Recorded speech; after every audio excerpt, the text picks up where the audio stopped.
Hello बच्चों, welcome in my channel mystery of chemistry club. आज का क्या है टॉपिक सर? तो आज तो जैसा कि आपको पता है वेडनेसडे है। तो बेसिकली हम लोग क्या करते हैं, 11th के 12th के जो चैप्टर्स हम लोगों ने एक एक कवर कर लिए हैं। 11th में हमारा चैप्टर कवर हो गया कौन सा? Atomic structure. 12th में हमारा कवर हो गया सॉलिड स्टेट। तो जब कवर हो चुका है तो फिर क्या, तो आधार में तो हमने कॉन्सेप्ट कवर किया था जैसा कि आपको स्टार्टिंग से बताता आ रहा हूँ। एंड देन आफ्टर प्रयास, जहाँ पर हम न्यूमेरिकल्स के सेक्शंस को डिस्कस करेंगे। तो सॉलिड स्टेट प्रयास @1। प्रयास मतलब जितने भी कॉन्सेप्ट अभी तक हमने सीखे हैं, अब प्रयास करेंगे कि उनके न्यूमेरिकल या उनके क्वेश्चन हमसे लग जाएं।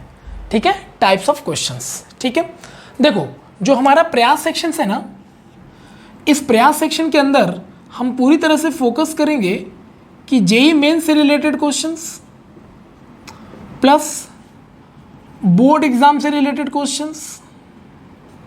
ठीक है, बोर्ड एग्जाम से रिलेटेड क्वेश्चंस प्लस नीट से रिलेटेड क्वेश्चंस। ठीक है, जेईई मेंस, नीट या फिर बिट सेट से रिलेटेड क्वेश्चंस हमारे कवर हो जाएं। ठीक है, तो प्रयास सेक्शंस में हम जनरली इन 4 सेक्शंस को लेके चलेंगे। ठीक है, एडवांस के जो क्वेश्चंस हैं या एडवांस से रिलेटेड जो क्वेश्चंस हैं, जो ज़्यादा अच्छे क्वेश्चन हैं, जो केवीपीवाई में पूछे जा सकते हैं, ओलंपियाड में पूछा सकते हैं, इस तरह के कोई क्वेश्चन अगर होंगे तो हमारा जाएगा लक्ष्य सेक्शन में। मैंने आपको बताया था हमारे चैप्टर के 3 सेक्शन से, आधार, प्रयास और लक्ष्य। ठीक है, तो आधार सेक्शन में हम लोग पूरे चैप्टर का कॉन्सेप्ट कवर करते हो, मैंने कवर कर दिया है एक चैप्टर का। अब उसी चैप्टर का प्रयास सेक्शन डिस्कस कर रहे हैं। प्रयास में क्या होगा कि चाहे इस जोन में हो या इस जोन में या इस जोन में या इस जोन में, आप इसमें से किसी की भी प्रिपरेशंस कर रहे हो, उससे रिलेटेड कोई भी क्वेश्चन आएगा तो उसके टाइप्स आप समझ के उसके न्यूमेरिकल्स आप आराम से लगा सकोगे। ठीक है, तो this is the purpose of this section which is called Prayas. Fine, so let's start with all this things. तो देखो भाई, अगर हम ऐसे समझें, जैसा कि आपको पता ही है कि अब तो बोर्ड एग्जाम का पैटर्न जो है अभी फिलहाल चेंज हो गया है, जिसमें आपके 2 फेज में पेपर होने वाले हैं। एक नवंबर-दिसंबर के आसपास पेपर होगा और एक आपका फाइनल जैसे कि जैसा होता था मार्च-अप्रैल के सेशन में वैसा ही होगा। लेकिन सबसे बड़ी बात पता है क्या, जो नवंबर-दिसंबर का जो पेपर है वो मतलब कंप्लीटली ऑब्जेक्टिव टाइप है। ऑब्जेक्टिव का मतलब हो गया कि आपके पास मल्टीपल चॉइस होंगे लेकिन आपका एक ऑप्शन करेक्ट होगा, ओनली 1 करेक्ट ऑप्शन होगा। तो इससे थोड़ा सा आपको कहीं ना कहीं प्रैक्टिस मिलेगी कि कॉम्पिटिटिव एग्जाम्स की भी आप तैयारी कर सको। तो बोर्ड एग्जाम्स के लिए अगर हम देखें तो कैसे क्वेश्चंस आएंगे, जेईई मेंस में कैसे आएंगे, तो जरा समझते हैं। चैप्टर हमारा सॉलिड स्टेट है, डन। तो जो भी कॉन्सेप्ट के थ्रू हम लोगों ने क्या सीखा, तो कॉन्सेप्ट के थ्रू हम लोगों ने सीखा है कि भाई एससीसी का जो रेडियस होता है एटम का वो क्या होता है बताओ, a/2 आता है। एससीसी का जो वॉल्यूम आता है एटम का कितना आता है बताओ, तो 4/3 πr³, तो a/2 का होल क्यूब, वो आप कैलकुलेट कर लोगे। पैकिंग एफिशिएंसी कितना निकाला था बताओ एफसीसी का, एससीसी का, तो पैकिंग एफिशिएंसी हम लोगों ने निकाला था अप्रॉक्सीमेटली 52.4 यानी 52% के आसपास, राउंड फिगर में हम लेके चले अगर तो। ठीक है, ये सारी चीजें हम लोगों ने निकाली थी। ऐसे ही अगर हम बीसीसी की बात करें और इसका जेट फैक्टर कितना निकाला था एससीसी का 1। ठीक है, ये सब तो पहले से पता ही है। तो बीसीसी में भी सेम यही था, रेडियस हमारा क्या आया था √3a/4। ठीक है, इसका तुम्हारा वॉल्यूम कितना आया था तो सेम आप निकाल लोगे 4/3 πr³ से। पैकिंग एफिशिएंसी कितना आया था 68% आया था।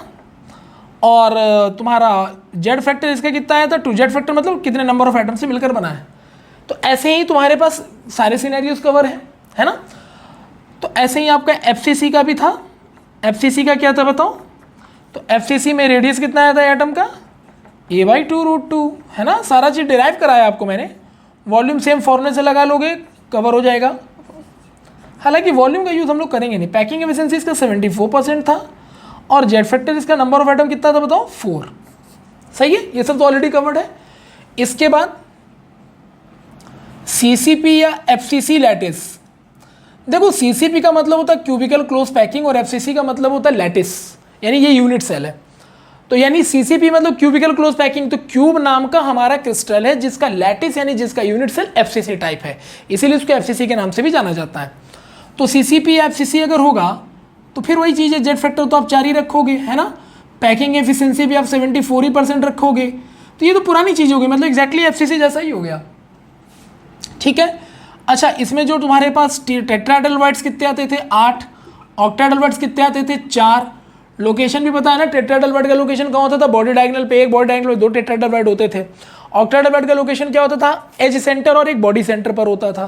ठीक है, ये सब चीज़ें बेसिक है, ये सब पता होना चाहिए आपको। ऐसे ही अगर HCP से रिलेटेड क्वेश्चन आ जाए, हेक्सागोनल क्लोज पैकिंग।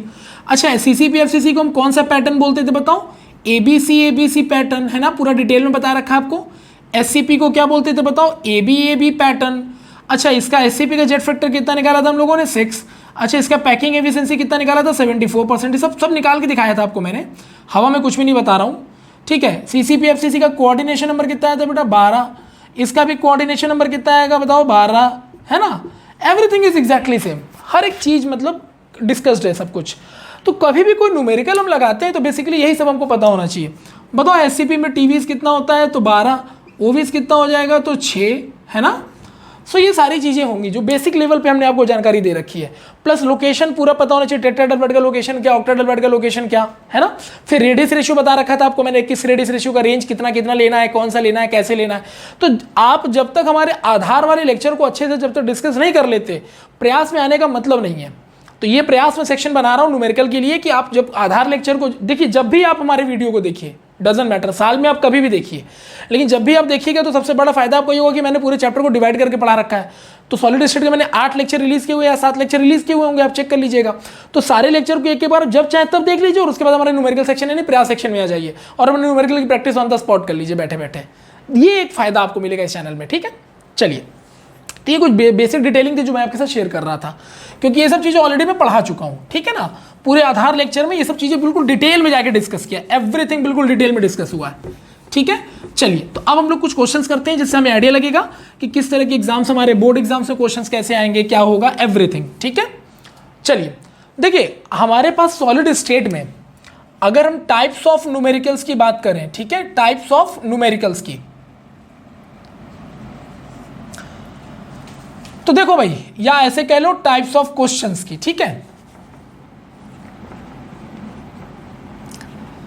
तो सॉलिड स्टेट में जो टाइप्स ऑफ क्वेश्चंस आते हैं, पहले टाइप का तो क्वेश्चन हो जाएगा जो बिल्कुल थ्योरिकल क्वेश्चंस होंगे, ठीक है, थ्योरिकल सेक्शन वाले क्वेश्चंस। और ये आने हैं, याद रखिएगा। थ्योरिकल सेक्शन में सर कहां से क्वेश्चन आएगा, सो डिफेक्ट से क्वेश्चन आएगा। सारे थ्योरिकल क्वेश्चन डिफेक्ट से आएंगे, ध्यान रखिएगा, सारे थ्योरिकल क्वेश्चन डिफेक्ट से आएंगे, ठीक है, डिफेक्ट्स से आएंगे। या मैग्नेटिक बिहेवियर ऑफ क्रिस्टल मैंने आपको बताया हुआ है ना, magnetic behaviour of crystal. So defects in crystal, magnetic properties in crystal, और एक आपको मैंने बताया था कंडक्टिविटी प्रॉपर्टीज इन क्रिस्टल, ठीक है। तो जो थ्योरी वाला पूरा सेक्शन है ना, वो ये कवर करेगा।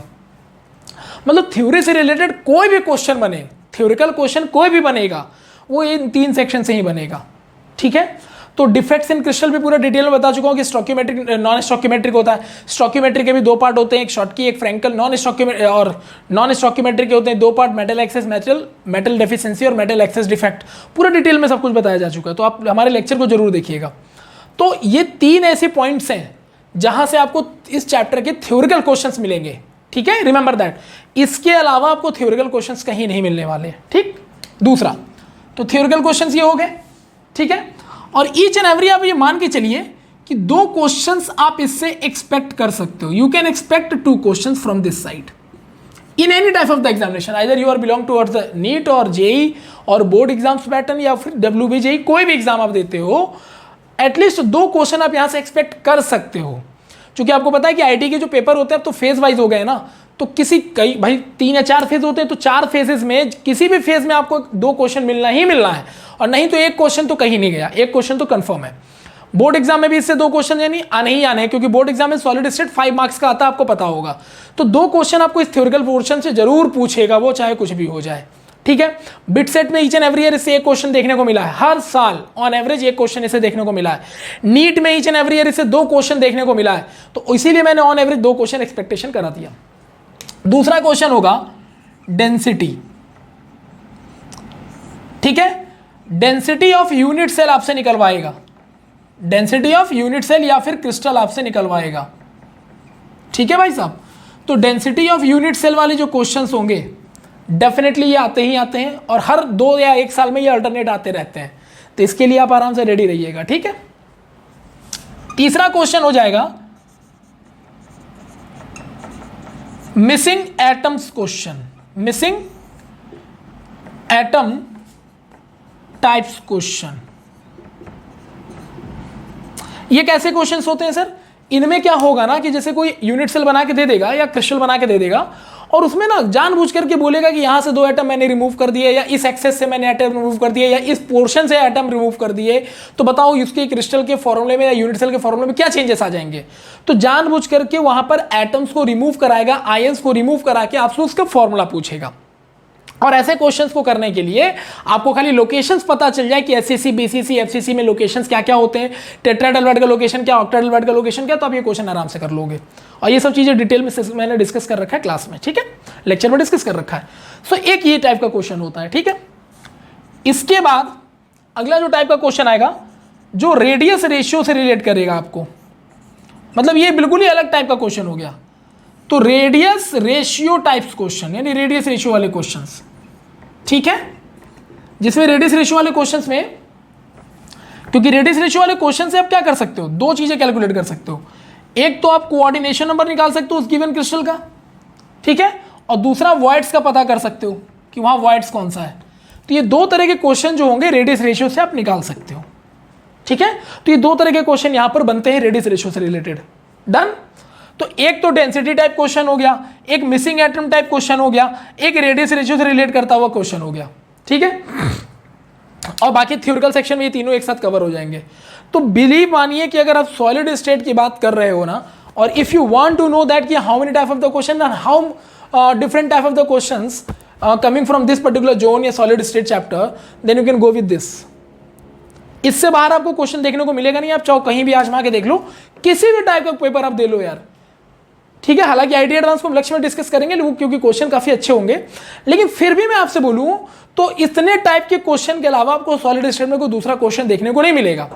या तो ये थ्योरी में से पूछ देगा बताओ इसमें कौन डिफेक्ट है, इसमें क्या है, इसमें क्या है, या फिर मैग्नेटिक प्रॉपर्टी पूछ देगा बताओ इसमें से फेरोमैग्नेट कौन है, इसमें से पैरामैग्नेट कौन है, इसमें से डायमैग्नेट कौन है, इसमें से एंटी फेरोमैग्नेट कौन है, ठीक है। कंडक्टिविटी पूछ देगा बताओ इसमें पीजो इलेक्ट्रिक क्रिस्टल कौन है, इसमें पायरो इलेक्ट्रिक क्रिस्टल कौन है ना, इसमें सुपर कंडक्टर का बिहेव कौन करेगा, सुपर कंडक्टर की कंडीशन क्या होती है, इस तरह के questions.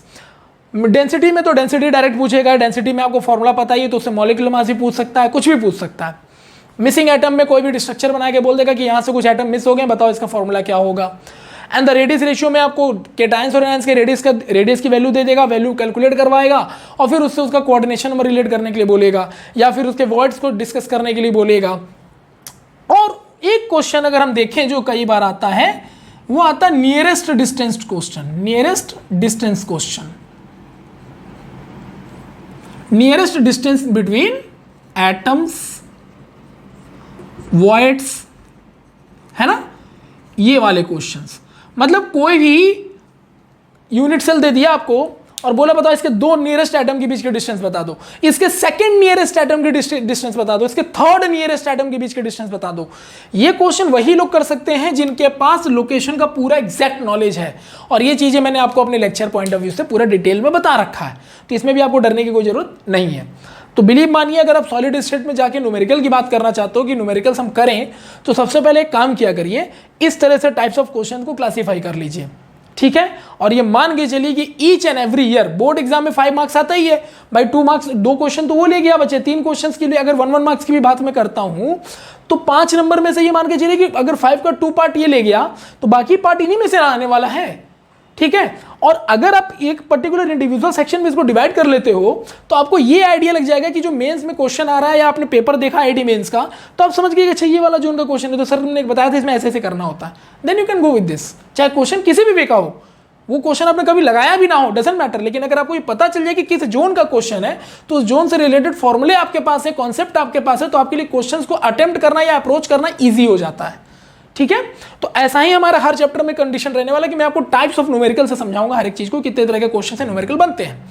So I hope everything is clear, ठीक है। तो इतने तरह के क्वेश्चंस आपको देखने को मिलेंगे। डन, चलो। और इसमें अगर आप देखना चाहो तो एक थ्योरिकल क्वेश्चन और इससे मिल सकता है, किससे, टाइप्स ऑफ क्रिस्टल से, है ना, याद आ रहा है, types of crystal on the basis of bonding. और ये बड़ा आसान है, इसीलिए मैं इसको लिख नहीं रहा था, याद है ना, बॉन्डिंग के बेसिस पर आयनिक बॉन्ड बनाएगा तो आयनिक क्रिस्टल, मॉलिक्यूलर बॉन्ड बनाएगा तो मॉलिक्यूलर क्रिस्टल, कोवेलेंट बॉन्ड बनाएगा तो कोवेलेंट या नेटवर्किंग क्रिस्टल, मेटालिक बॉन्ड बनाएगा तो मेटालिक क्रिस्टल। तो इसमें थ्योरी में क्वेश्चन आ जाएगा, 4 ऑप्शन दे देगा, बोलोगे तो इसमें से मेटालिक कोवेलेंट क्रिस्टल कौन सा, इसमें मेटालिक क्रिस्टल कौन सा, ऐसे क्वेश्चंस। ठीक है, so now this is all about the type of the numerical जो आपको डिस्कस करनी है, जिसको फेस करना है आपको, इससे बाहर कुछ आना जाना है नहीं। तो ये ध्यान से नोट कर लीजिएगा कि टाइप्स ऑफ न्यूमेरिकल कितने बन सकते हैं सॉलिड स्टेट चैप्टर से। चलिए अब क्वेश्चंस करना शुरू करते हैं। ठीक है, और प्लीज इस जब वीडियो को आप जब देखेंगे तो आपको पता चलेगा कि इसमें सर न्यूमेरिकल करा रहे हैं, तो ये बात तो कंफर्म है कि जब तक आप हमारे आधार लेक्चर को पूरी अच्छे से कवर नहीं करोगे न्यूमेरिकल में मजा नहीं आएगा। So please do that. Okay, चलिए। अच्छा, दूसरी चीज़ है कि हमारे पास एक्चुअली स्मार्ट बोर्ड तो है नहीं, तो बेसिकली हम जब क्वेश्चंस को यहाँ पर बार बार अगर हम लिखेंगे ना तो बड़ा टाइम वेस्ट होगा। तो यहाँ पर क्या होगा कि मेरे पास जो है, देखो मैंने 38 ईयर के आईटी के क्वेश्चंस हैं, वो भी हैं, बहुत सारे और भी हमारे पास मटेरियल्स हैं। ठीक है, डीपीपी टाइप की चीज़ें भी हैं। तो हम क्या कर रहे हैं कि हम यहाँ पर डीपीपी या क्वेश्चंस को सीधे बोलेंगे, आप उसके सुन करके और उसके क्वेश्चंस को समझने की लिखेंगे, लिखने के बाद आप उसे सॉल्व करेंगे। ठीक है, क्योंकि मेरे लिए क्वेश्चंस को बार बार लिखना टाइम वेस्ट हो जाएगा। चलिए, तो सबसे पहले टाइप का क्वेश्चन करते हैं। तो सबसे पहले हम थ्योरिकल क्वेश्चन उठाते हैं और इसको अटेम्प्ट करते हैं। तो देखिए ये क्वेश्चन क्या कह रहा है, which of the following is, ध्यान से सुनिएगा, विच of the following is amorphous solid. ठीक है, क्वेश्चन क्या है, बस मैं सीधे सीधे लिख देता हूं। पहला क्वेश्चन ये है,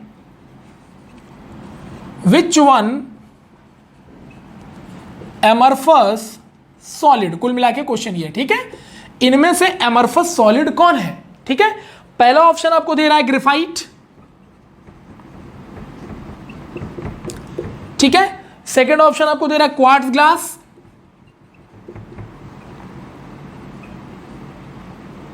फॉर्मूला SiO2 बोला है। तीसरा आपको दे रहा है क्रोम एलम, यानी क्रोमियम का एलम यानी फिटकरी, और चौथा दे रहा है सिलिकॉन कार्बाइड। ये 4 ऑप्शन है। मैंने बोला भी था आपसे ना, थ्योरिकल क्वेश्चन ऐसे हैं। तो क्रिस्टल एमरफस के बारे में आपको अच्छी तरह से सब कुछ पता है। इसने एमरफस वाले पार्ट को पूछने के लिए बोला, क्रिस्टल हमें पता है, एमरफस वाले पार्ट के लिए बोला है। तो भाई इसमें से एमरफस कौन है। सर कार्बन ग्रेफाइट जो है ये तो मल्टीपल यानी डायमेंशनल स्ट्रक्चर होता है, हेक्सागोनल होता है, ये कोवेलेंट बॉन्ड बनाते होती है, तो कोवेलेंट क्रिस्टल हो गया सर, गलत है सर। अच्छा, क्रोम एलम, तो सर एलम यानी फिटकरी, बेटा फिटकरी सारे आयनिक कंपाउंड होते हैं, तो ये आयनिक क्रिस्टल हो गए सर। सिलिकॉन कार्बाइड ये कोवेलेंट क्रिस्टल होता है बेटा, नेटवर्किंग क्रिस्टल जिसको आप लोग कहते हो, है ना, नेटवर्किंग क्रिस्टल आप जिसको कहते हो, जिसमें बहुत ज़्यादा नेटवर्क बनता है सिलिकॉन कार्बाइड, ये बहुत ज़्यादा जाल जैसा स्ट्रक्चर होता है, तो ये भी कोवेलेंट क्रिस्टल है, तो ये भी आंसर गलत है। और ये आपको क्लियर बताया हुआ है कि एमरफस का मतलब बेटा क्वार्ट्ज या ग्लास होता है, तो then it is our correct option. आपको एमरफस से मैंने एग्जांपल ही दिया था बेटा कि ग्लास को सुपर कूल्ड लिक्विड कहते हैं, क्वार्ट्ज भी इसका एक एग्जांपल होता है, तो यू नो दैट कि डायरेक्ट अगर लिखा है तो आंसर देने में क्या प्रॉब्लम है। तो ये हमारे बिल्कुल मतलब हमारे लेक्चर से उठा के, मतलब जो बोला गया उसको उठा के क्वेश्चन बना दिया गया। डन, ठीक है, ओके। तो ये जो क्वेश्चन आपने देखा ये बोर्ड एग्जाम में आया हुआ क्वेश्चन था।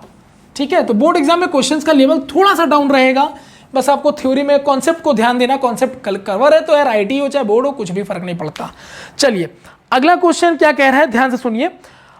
Iodine molecules are held in the crystal lattice by, ठीक है, आयोडीन, चलो थोड़ा लिख ही देता हूं, आयोडीन मॉलिक्यूल्स, ठीक है, are held in the crystal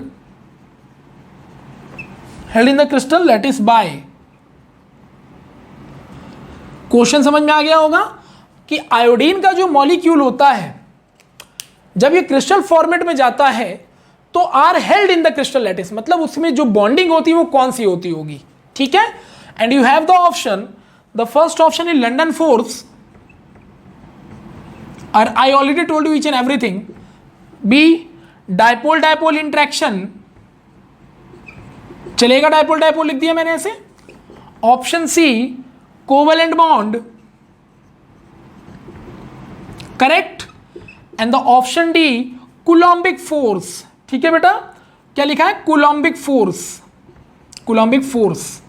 you all of you know that coulombic force मतलब इलेक्ट्रोस्टैटिक फोर्स, वो आयनिक कंपाउंड में लगता है। It is wrong because it is not an ionic, दो सेम एलिमेंट है बेटा।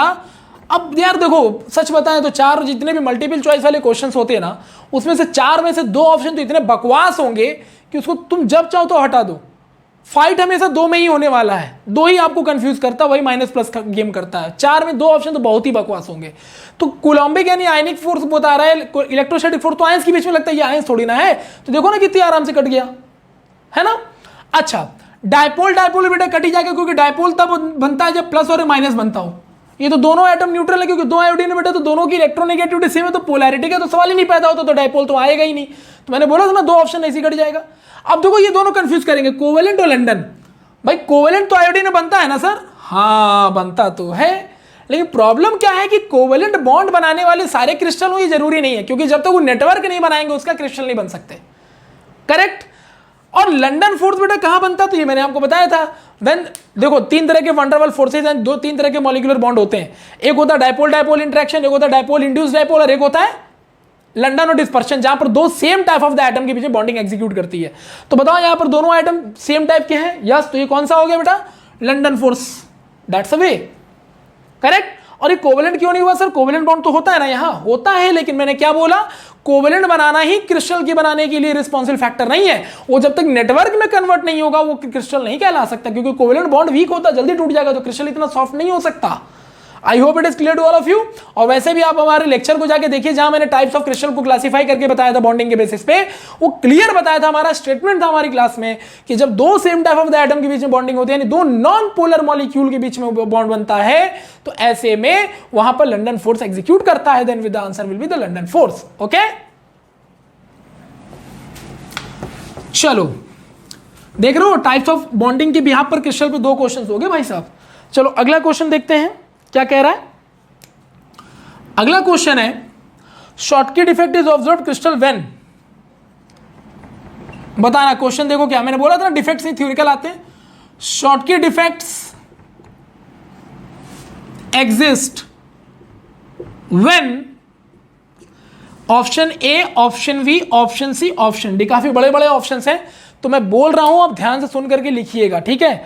The first option is some cations move from their lattice site to interstitial site.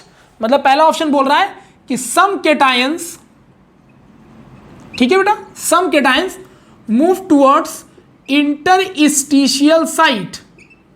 अगर ऐसा होगा तो शॉर्टकट इफेक्ट आएगा, पहला ऑप्शन। दूसरा ऑप्शन कह रहा है equal number of cations and ions are missing from the lattice, यानी पॉजिटिव नंबर यानी positive ions equal to number of negative ions missing from lattice.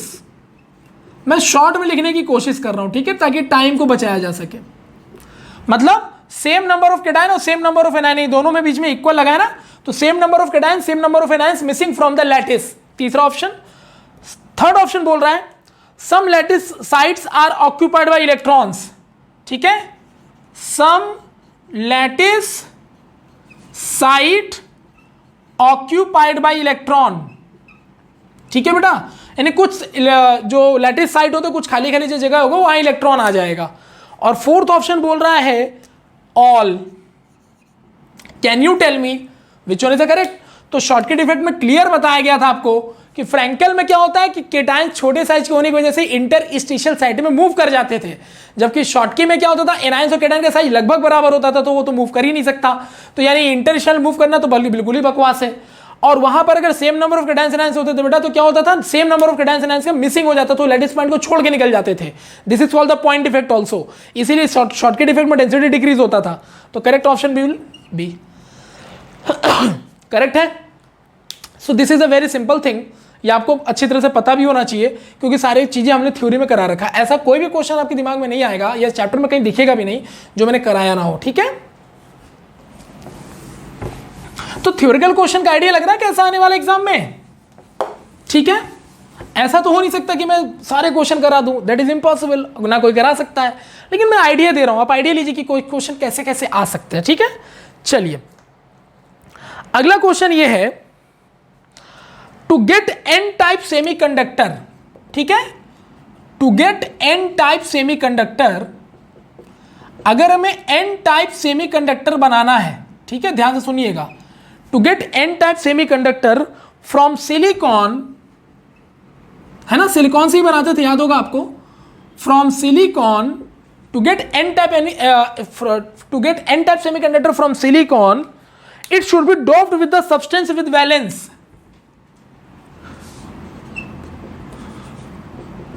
It should be doped with valence. बताओ भाई किस valence के electron के साथ उसको dope किया जाना चाहिए। First option is 2, second option is 3, third option is 1 and the fourth option is 5। बताइए। अरे सर n का मतलब तो निगेटिव बताया था, सिलिकॉन में सर 4 इलेक्ट्रॉन होते हैं, तो अगर हम 5 वाला डालेंगे तो ये बॉन्ड बना लेगा 4 इलेक्ट्रॉन, और सर 1 इलेक्ट्रॉन खाली हो जाएगा, वही फ्री वाला इलेक्ट्रॉन कंडक्टिविटी रिस्पॉन्सिबल करता है, और n का मतलब निगेटिव होता तो देखिए सर यहाँ एक निगेटिव इलेक्ट्रॉन एक्स्ट्रा है, इसका मतलब option will B D, correct. तो ये सब चीजें आपको क्लियर बता रखा हूं, और ऐसे देख बहुत जल्दी आंसर निकल जाएगा। n टाइप यानी n मतलब निगेटिव, तो निगेटिव कब होगा सिलिकॉन में, जब 4 के साथ 4 बॉन्ड बना लो और 1 इलेक्ट्रॉन हमें एक्स्ट्रा चाहिए, तो 5 ही कर सकता है, then the answer will be 5। ठीक है, तो इसमें टाइम बिल्कुल नहीं ले रहा हूं क्योंकि आपने मेरा कॉन्सेप्ट यानी पूरा कॉन्सेप्ट वाला क्लास पूरा कवर किया हुआ है, तो न्यूमेरिकल में आपको कोई ज्यादा टाइम लगना ही नहीं है। ठीक है, तो ये थ्योरेटिकल क्वेश्चंस का क्लियर है आइडिया। तो आपको थ्योरेटिकल क्वेश्चंस कुछ इस तरह से देखने को मिल सकते हैं, तो बी रेडी फॉर दैट। ठीक है, चलिए अब आइए देखते हैं ये कुछ क्वेश्चंस, और आप क्राइटेरिया चेक करिएगा कि किस टाइप के क्वेश्चंस में यहाँ आ रहा है। अगर डेंसिटी पूछेगा तो डेंसिटी टाइप वाले में यही सब क्वेश्चन ही, और कोई क्वेश्चन है भी नहीं। ठीक है, सो लेट्स स्टार्ट विद दिस। कह रहा है ये क्वेश्चन है कि देखो एक एलिमेंट है जिसका एटॉमिक मास, सपोज एक एलिमेंट दिया गया आपको, इसका एटॉमिक मास 100 ग्राम पर मोल है। ठीक है, क्या है इसका एटॉमिक मास, मान लो एलिमेंट X है, इसका एटॉमिक मास 100 ग्राम पर मोल है, हैविंग BCC स्ट्रक्चर, और इस एलिमेंट का बेटा BCC स्ट्रक्चर है। कौन सा स्ट्रक्चर है इसका, BCC स्ट्रक्चर है, यानी इसका लैटिस BCC स्ट्रक्चर का बना हुआ है। Has unit cell edge length A, और ये जो BCC स्ट्रक्चर है इसका एज लेंथ बेटा हम लोग A मानते थे ना, तो इसका एज लेंथ A बोल रहा है 400 पिकोमीटर। बहुत छोटे छोटे होते हैं ना, इसलिए एज लेंथ देखो बहुत छोटा है पिकोमीटर में, 1 पिकोमीटर बराबर 10⁻⁻12 मीटर होता है। तो कह रहे थे density of the element should be, तो क्या बोल रहा है बताओ, डेंसिटी ऑफ X एलिमेंट बताओ कितना है। मैंने बोला था ना न्यूमेरिकल डेंसिटी टाइप वाले में आगे, करेक्ट। तो इसका डेंसिटी मुझे निकालना है, तो चलो बताओ मुझे, तो डेंसिटी का फॉर्मूला आप लोगों को क्या दिया था मैंने, तो density equal to mass of atom into total number of atom divided by edge length का क्यूब यानी टोटल वॉल्यूम, क्योंकि डेंसिटी इक्वल टू मास में वॉल्यूम होता था ना, तो मास मतलब एक एटम का mass into total number of atom, तो टोटल मास आ गया अपॉन डेंसिटी, तो क्यूबिकल है ना, क्योंकि BCC क्यूबिकल होता है, तो क्यूबिकल का यानी कि क्यूब का अगर एज लेंथ A होगा तो वॉल्यूम A क्यूब हो जाएगा, into Avogadro number. Avogadro number से क्यों डिवाइड किया सर, क्योंकि हम यहाँ एक एटम का मास रखें, तो एक एटम का मास तब निकलता है जब मास बाय एवोगाड्रो नंबर किया जाता है। I hope it is clear to all of you. ठीक है, ठीक है, तो बताओ M stand for atomic mass, एक एटम का मास यानी एटॉमिक मास, तो बताओ भाई एटॉमिक मास कितना दिया गया, तो 100 ग्राम पर मोल, करेक्ट, 100 ग्राम पर मोल। यहां यूनिट का थोड़ा ध्यान रखिएगा। जेड इफेक्टिव बताओ बेटा, BCC का जेड इफेक्टिव कितना होता है, 2 होता है सर, काम खत्म है ना। BCC दो एटम से मिलकर बनता है ना, सारा डिटेल क्लियर है। A क्यूब, तो एज लेंथ कितना 400 पिकोमीटर बेटा, तो ये 400 रख दिया, पिकोमीटर का मतलब 10 की पावर माइनस कितना होता है 12 का क्यूब कर दिया, सही है। एवोगाड्रो नंबर कितना 6.022 10⁻23, ये तो नंबर है बेटा, तो नंबर का तो कोई यूनिट होता नहीं है, और ये मीटर क्यूब हो जाएगा ना, क्योंकि 1 पिकोमीटर बराबर तुमने रखा है इसको कितना 400, और 1 पिकोमीटर बराबर 10⁻12 मीटर हो गया बेटा, तो इसका क्यूब करोगे तो क्या होगा, 400 का भी क्यूब होगा, 10⁻12 का भी क्यूब होगा, मीटर का भी क्यूब हो जाएगा। आई होप एवरीथिंग इज क्लियर। ठीक है, अब यहां पर जो हमें 4 ऑप्शन दे रहा है, देखिएगा, पहला ऑप्शन दे रहा है 10.376 ग्राम पर सेंटीमीटर क्यूब, दूसरा ऑप्शन दे रहा है 5.188 ग्राम पर सेंटीमीटर क्यूब, तीसरा ऑप्शन दे रहा है 7.289 ग्राम पर सेंटीमीटर क्यूब, और चौथा ऑप्शन दे रहा है 2.144 ग्राम पर centimetre cube. Now I can consider it कि सर ये मीटर में नहीं लेना चाहिए, इस मीटर को भी बेटा कन्वर्ट किस में करना पड़ेगा, सेंटीमीटर में। Then how can we convert it metre into centimetre, 100 का मल्टीप्लाई, तो बेटा ये ऑलरेडी यहां कितना आ जाएगा 10 आ जाएगा। ठीक, अब यार बहुत आसान हो गया है ये, एग्जैक्टली बहुत आसान हो गया है ये। Am I clear? तो देखो ना, ये ग्राम पर मोल की बात करो तो मोल हमने यहाँ एक रख ही लिया है, ठीक है। ये मीटर की जगह बेटा सेंटीमीटर कर देंगे क्योंकि -10 कर दिया मैंने, तो बेटा ये हो गया सेंटीमीटर, तो सेंटीमीटर का क्यूब हो जाएगा, तो ग्राम पर सेंटीमीटर क्यूब हमारा आ गया। अब खाली इसको करना ही है तुम्हें, सॉल्व, ठीक है। तो डेंसिटी वाले जो भी न्यूमेरिकल्स आएंगे, आपके पास डेंसिटी का पूरा फॉर्मूला अवेलेबल है। तो भाई डेंसिटी का फॉर्मूला हो गया हमारा mass of atom in atomic mass of atom into number of atom divided by edge length का क्यूब इनटू एवोगाड्रो नंबर। अब देखो ये चीज तो वेल नोन फैक्ट है, यूनिवर्सल ट्रूथ है कि एक मोल में 6.022 10⁻23 एटम्स या मॉलिक्यूल्स होते हैं, तो ये तो फैक्ट वैल्यू है। एज लेंथ आपको न्यूमेरिकल में देगा, जेड इफेक्टिव न्यूमेरिकल में देगा, मास भी एक एटम होगा, डेंसिटी निकलवा लेगा। तो आपके पास देखो बेटा density, atomic mass, Z effective और ए क्यूब, 4 अननोन डाटा है। अब 4 में से हमेशा तुम्हें कोई ना कोई 3 देगा और चौथा कैलकुलेट कराएगा। जैसे इसमें मुझे 3 उसने क्या दिया, एज लेंथ दे दिया, करेक्ट, जेड इफेक्टिव दे दिया बीसीसी बता के, करेक्ट, मास दे दिया, मास कहां दिया, करेक्ट। तो यार यहां पर 3 डाटा दे दिया कि मास भी है, जेड इफेक्टिव भी और ए क्यूब भी है, खाली हमको क्या निकालना, डेंसिटी। ऐसा कई बार न्यूमेरिकल में होगा कि आपको ए दे देगा, जेड इफेक्टिव दे देगा, डेंसिटी दे देगा, मॉलिक्यूलर मास, एटॉमिक मास निकलवा लेगा। तो यही चलता रहता है डेंसिटी के न्यूमेरिकल में। आपको इसमें डेंसिटी के न्यूमेरिकल में इससे ज्यादा कुछ देखने को मिलेगा नहीं। बस एक बात याद रखिएगा, यूनिट का ध्यान यहां जरूर रखिएगा, unit is very very important for you. तो जब भी आप न्यूमेरिकल सॉल्व कर रहे हो तो यूनिट का बहुत ध्यान दीजिएगा। तो कोशिश करिएगा जो डाटा आप रखिएगा ना, यूनिट के साथ ही रखिएगा, ठीक है। हमने भी देखो मीटर रखा था, लेकिन सेंटीमीटर क्यों किया, क्योंकि मैंने चेक किया कि मेरे चारों ऑप्शन जो है सेंटीमीटर पे आ रहे हैं। आई होप एवरीथिंग इज क्लियर, ठीक है। ये तो सॉल्व कर लोगे ना, बहुत सिंपल मैथमेटिक्स है अगर आप देख रहे हो तो, ठीक है। चलो, तो डेंसिटी वाले न्यूमेरिकल समझ में आ गए आपको, इसमें ज्यादा दिमाग लगाने के लिए आपको नहीं पूछा जाएगा। डेंसिटी वाले न्यूमेरिकल बहुत ही आसान न्यूमेरिकल माने जाते हैं क्योंकि फॉर्मूले बेस्ड होते हैं। जो भी 3 डाटा आपको अननोन होगा, 4 डाटा, 4 में से 1 डाटा आपसे पूछ लिया जाएगा, बाकी 3 डाटा आपको तो गिवन होगा, ठीक है। चलिए अब इस क्वेश्चन को जरा बताइएगा, तो ये क्वेश्चन क्या है, please tell me the question. ये क्वेश्चन आया था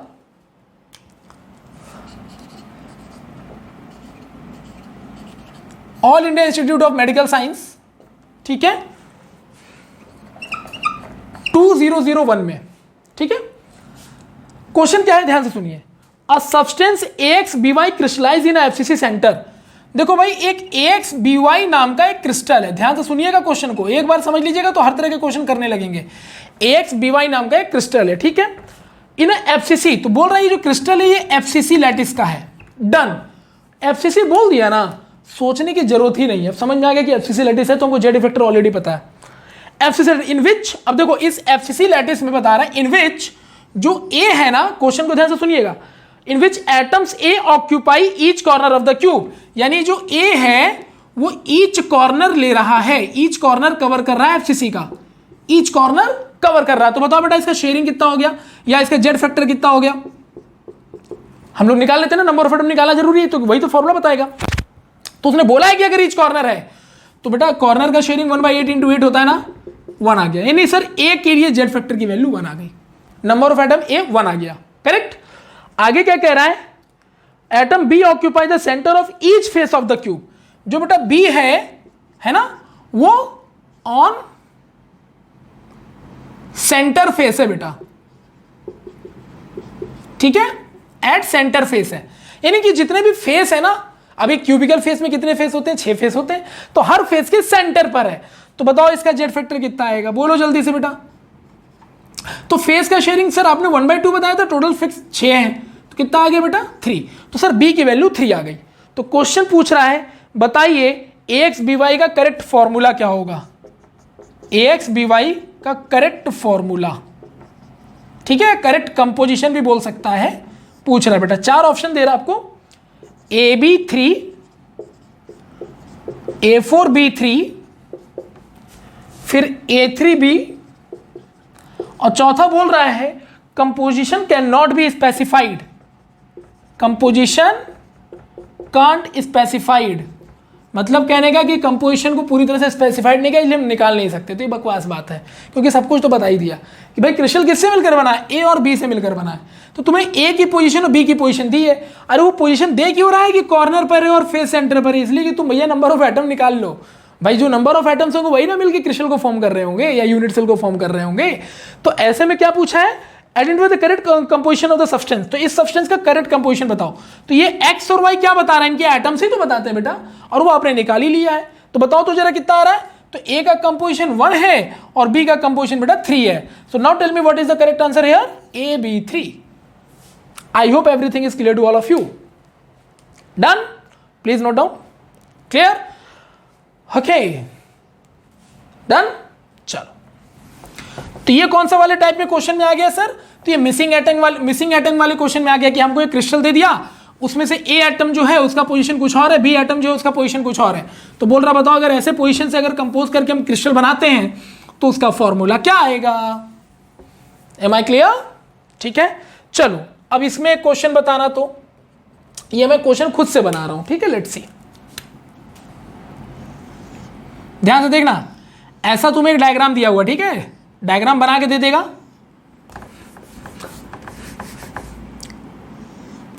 इस तरह से एक डायग्राम बना के दिया, बहुत ध्यान से समझिएगा, बहुत ध्यान से, बहुत इंपॉर्टेंट है। इस यहां पे वीडियो को ध्यान से देखिएगा। यहां पर ना ऐसे करके एटम यानी लैटिस पॉइंट लगा दिया उसने, ठीक है, यहां पर ऐसे करके लैटिस पॉइंट लगा दिया, ठीक है ना, और ऐसे फेस पे भी लगाया हुआ है, ठीक है भाई, 4 फेस पे लगाया हुआ है।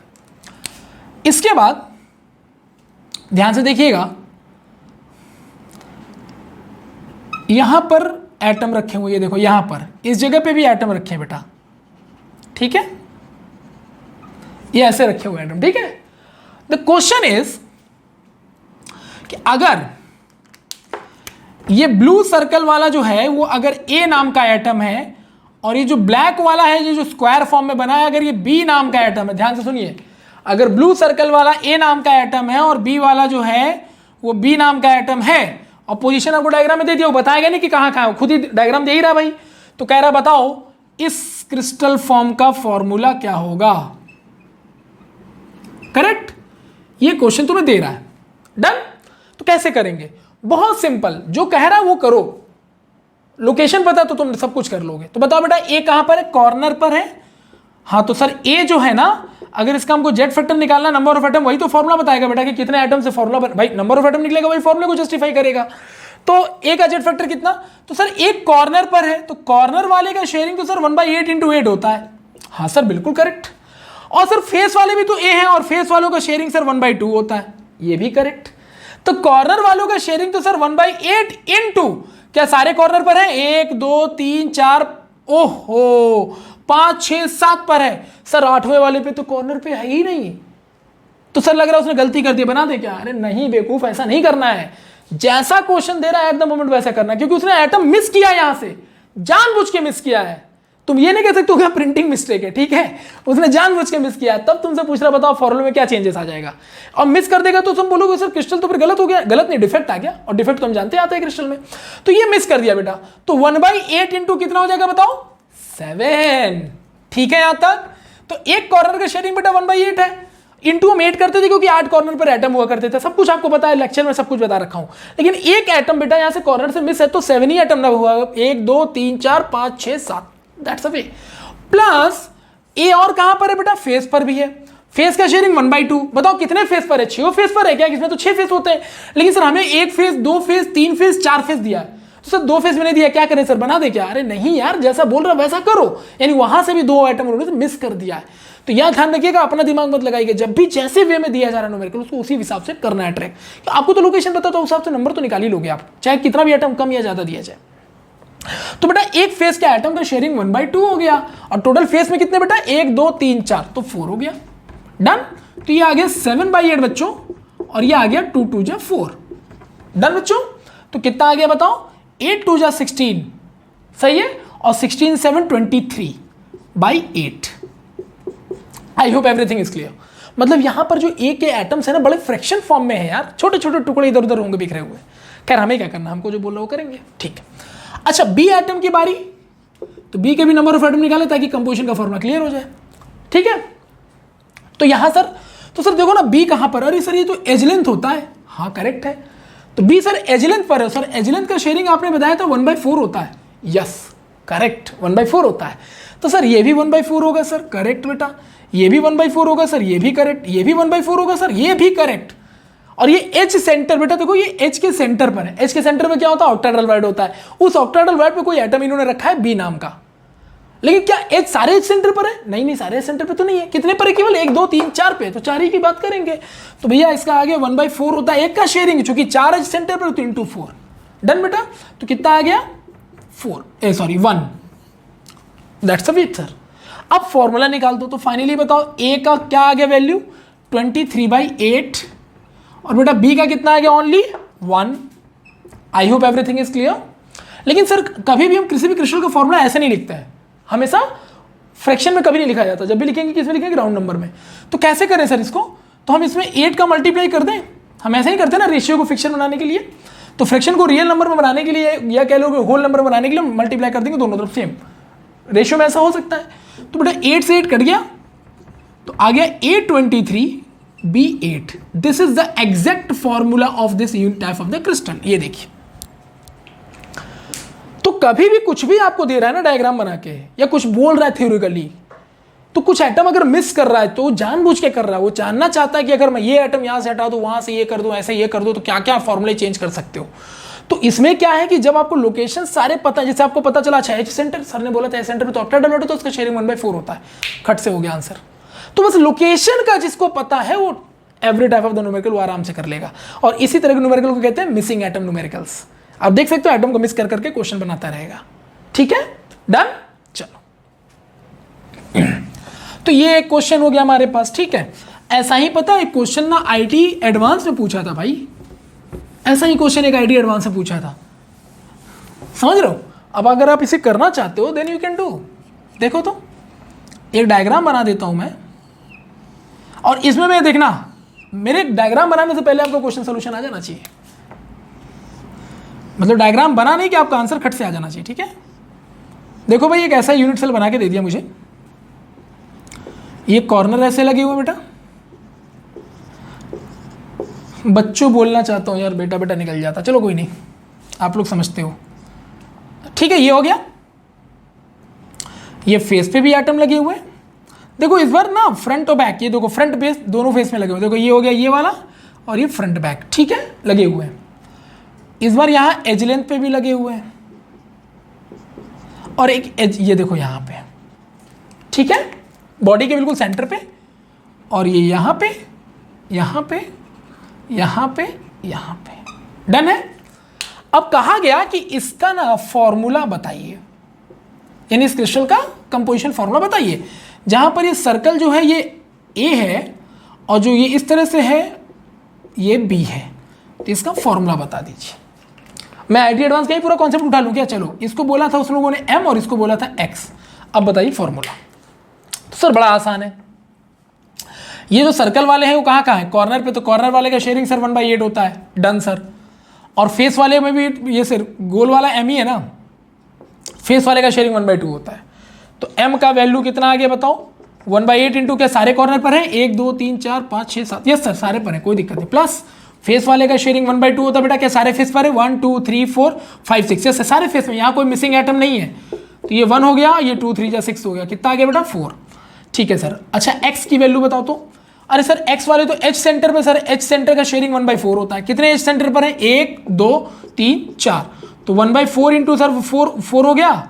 प्लस सर ये तो एच, ये देखिए सर ये एच सेंटर वाले जो होते हैं सब ऑक्टाहेड्रल वाइड बनाते हैं सर, ये सब ऑक्टाहेड्रल वाइड होते हैं। तो octahedral wide sir H centre पे भी होता है और बॉडी सेंटर पे भी होता है। तो यानी कि सर एच सेंटर पे 4 जगह था, तो 1/4 इंटू 4, बॉडी सेंटर तो पूरा 1 माना जाता है। मैं आपको पहले ही बता चुका हूं कि बॉडी सेंटर वाले को पूरा समूचा 1 मानते हैं, क्योंकि सबके साथ इक्वल शेयर होता है। तो बेटा +1, तो कितना आ गया बताओ? ये 4 1 जा 4 1 2 आ गया। अब फॉर्मूला बना दो, तुम्हारे पास तो सारी चीजें क्लियर है। तो m की वैल्यू 4 और x की वैल्यू कितनी है? 2। थोड़ा सा इजी कर लेंगे इसको, तो 2 1 जा 2 2 2 जा 4, तो कितना आ गया आंसर बताओ? m2x। I hope everything is clear to all of you. तो मजा आ रहा है कैसे करना है क्या करना है? Everything is clear? ठीक है। तो इस तरह के क्वेश्चंस आपको मिलेंगे जिसमें मिसिंग एटम क्वेश्चन इनको कहा जाता है। अब यहाँ भी तो मिसिंग ऑक्टेडाइल वर्ड सारे एच सेंटर पर होते हैं, लेकिन उन्होंने केवल 4 एच सेंटर पर लगाया, बाकी जगह खाली कर दिया है। तो अपने अकॉर्डिंग जो बोलेगा हमें कोई दिक्कत थोड़ी ना, हमको शेयरिंग पता है, लोकेशन पता है, तो प्रॉब्लम क्या है। तो ये आईटी एडवांस का क्वेश्चन था 2012 का, यू कैन सी हियर, ठीक है। तो मैं आपको यही समझाना चाह रहा हूं कि if you are very confident with your concept ना, ठीक है, तो आपको कोई न्यूमेरिकल करने से रोक नहीं सकता, चाहे न्यूमेरिकल कैसा भी आ जाए। डन। अब आइए एक अच्छे से न्यूमेरिकल को देखते हैं, और एक अच्छा सा न्यूमेरिकल कैसा आ सकता है। हाँ भाई देखो, एक ये क्वेश्चन दे रहा है, इसको जरा ध्यान से समझने की कोशिश करना। क्वेश्चन है, ध्यान से सुनिए, स्ट्रक्चर ऑफ मिक्स्ड ऑक्साइड, ध्यान से सुनिएगा, ठीक है ना, क्योंकि इसको लिखना काफी टफ है, क्योंकि काफी बड़ा न्यूमेरिकल है ये। Structure of mixed oxide, structure of mixed oxide यानी जो भी क्रिस्टल है वो ऑक्साइड का मिक्सचर है, ठीक है। Oxide is cubic close pack, ठीक है। तो जो भी क्रिस्टल दे रहा है ना वो सीसीपी है बेटा, क्यूबिक क्लोज पैक, यानी इसको हम लोग एफसीसी भी बोल देते हैं। बोल देते कि नहीं बोल देते बताओ। तो ये सब चीज आपको बता रखा हूं मैं, यस सर बोल देते हैं। The cubic unit cell of mixed oxide, ये क्या है बेटा, ये जो क्रिस्टल है किसका है, ये मिक्स्ड ऑक्साइड का है, मतलब इसमें ऑक्सीजन अवेलेबल होगा, ये कंफर्म बता दिया उसने, ठीक है। आगे क्या कह रहा है, देखो क्या कह रहा है, cubic unit cell of the mixed oxide is composed of oxide ion, मतलब जो ये जो क्रिस्टल जो जिस भी यूनिट सेल का है वो ऑक्साइड आयन का बना हुआ है। तो बताओ ये कौन सी यूनिट सेल का है, एफसीसी। तो यानी कि सारे के सारे जो ऑक्साइड आयन है वो क्या बना रहे हैं बताओ, एफसीसी। तो अगर आपका ऑक्साइड आयन एफसीसी बना रहा है, क्योंकि क्वेश्चन ने ये बोला कि जो ऑक्साइड आयन है वो क्रिस्टल के लैटिस को कवर कर रहे हैं, तो क्रिस्टल का लैटिस कैसा है, एफसीसी है, तो एफसीसी को सारे कवर करेंगे। तो एफसीसी कवर करने का मतलब कॉर्नर पर और फेस पर। तो इससे तो यार अगर एफसीसी बना रहे तो ऐसे तो जेड फैक्टर इसका 4 आ गया कि नहीं आ गया बोलो, क्योंकि एफसीसी का जेड फैक्टर 4 होता है, एफसीसी में नंबर ऑफ एटम 4 होते हैं। डन। ऑक्साइड की कहानी खत्म। आगे क्या कह रहा है, 1/4 of the tetrahedral voids are occupied by divalent metal A. तो बेटा कोई डाइवेलेंट मेटल ए है, तो डाइवेलेंट मतलब 2 वैलेंसी वाला कोई मेटल ए मानने के लिए कहा मैंने, मान लिया जो बोल रहा हूं वो कर रहा हूं, मेरे को अपनी तरफ से कुछ नहीं करना है। तो कह रहा है 1/4 of the tetrahedral voids, 1/4 of the total tetrahedral voids cover by the bivalent cation A, ठीक है। And octahedral voids are occupied by the monovalent B, and monovalent cation जो भी है ये ऑल ऑक्टाहेड्रल व्हाइट्स कवर कर रहा है। तो बोल रहा है बताओ क्रिस्टल का फॉर्मूला क्या होगा। I hope everything is clear to all of you. Done. Options दिए, मैं ऑप्शन नहीं दे रहा हूं क्योंकि कॉम्पिटेटिव एग्जाम में आया हुआ क्वेश्चन है ये, तो ऑप्शन नहीं दे रहा हूं। मैं देखना चाहता हूं कि आप इसको कैसे करते हो बिना ऑप्शन के भी। अगर आप कॉन्फिडेंट हो तो आपको ऑप्शन की रिक्वायरमेंट नहीं है। तो सर ऑक्साइड आयन के लिए बोला कि वो एफसीसी लैटिस कवर कर रहा है, तो उसकी वैल्यू 4 हो गई, तो बहुत आसानी से निकल गया।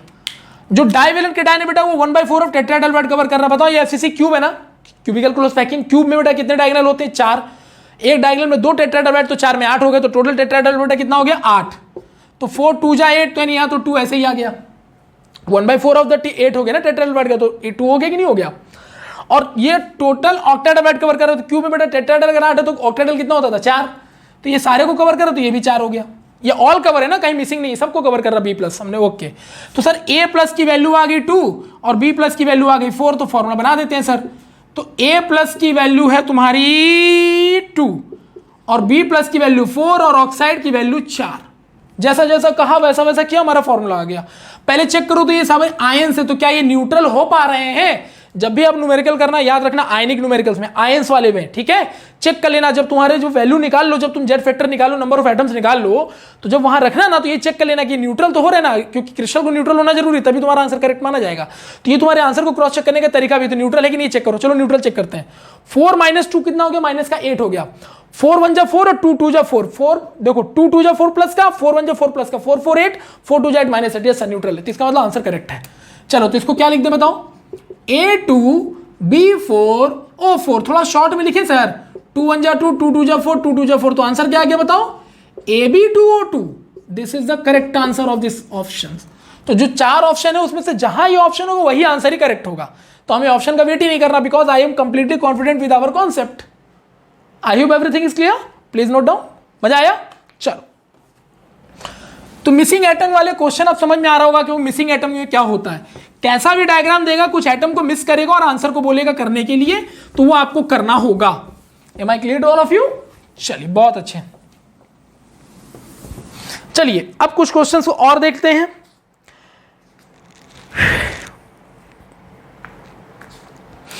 अगला क्वेश्चन क्या है, हाँ देखो भाई ये क्वेश्चन है, अब आप बताइएगा ये कौन से वाले जोन में जा रहा है। डेंसिटी वाले क्वेश्चन हमने कर लिए, थ्योरिटिकल क्वेश्चंस कैसे आते हैं वो भी देख लिए, मिसिंग एटम वाले क्वेश्चन में क्या क्या हो सकता है वो भी देख लिया। अब एक क्वेश्चन और बचा, आप देखिएगा कौन सा है, ठीक है। Ionic radii of Ra+, radius of Ra+ आपको गिवन है 0.98 into 10⁻⁻10 metre, and radius of cation B दिया है आपको 1.81 into 10⁻⁻10 metre. Okay, the coordination number of AB crystal, बताइए अगर ये AB मिलके क्रिस्टल बना रहे हैं और ऑब्वियसली यार A+B- आयनिक क्रिस्टल बना रहे हैं तो इसका कोऑर्डिनेशन नंबर पूछा, बताओ ये कौन से टाइप का न्यूमेरिकल है। अरे सर रेडियस रेशियो वाला, क्योंकि केटायन का रेडियस है और एनायन का रेडियस है तो रेडियस रेशियो वाला हुआ ना सर, और हमें पता है कि सर रेडियस रेशियो से कोऑर्डिनेशन नंबर निकल जाता है, काम खत्म।